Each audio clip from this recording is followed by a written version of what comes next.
Bhavnagar Somnath national highway વહેલી સવારે લોકોની ચિચિયારીથી ગુંજી ઉઠ્યો હતો અને સુરતથી રાજુલા જતી બસ ત્રાપજ પાસે પડેલ ટ્રક સાથે ધડાકાભેર અથડાઈ હતી। ટ્રક અને બસ વચ્ચે સર્જાયેલ અકસ્માતમાં 5 થી વધુ લોકોના મૃત્યુ થવાના સમાચાર સામે આવી રહ્યા છે, જ્યારે 10 થી વધુ લોકોને સારવાર અર્થે હોસ્પિટલ ખસેડવામાં આવ્યા છે।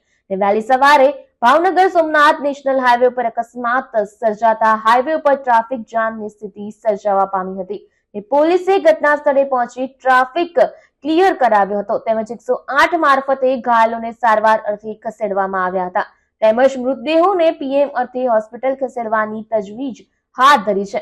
ભાવનગર સોમનાથ નેશનલ હાઈવે ઉપર ટ્રક બસ વચ્ચે સર્જાયેલ અકસ્માતમાં 5 લોકોથી વધુના મોત થયા છે, જ્યારે 10 થી વધુ ઇજાગ્રસ્ત થયા છે અને ઇજાગ્રસ્તોને 108 મારફતે તળાજા અને ભાવનગર સારવાર અર્થે ખસેડવામાં આવ્યા છે અને સમગ્ર મામલે પોલીસે ગુનો નોંધી આગળની તજવીજ હાથ ધરી છે।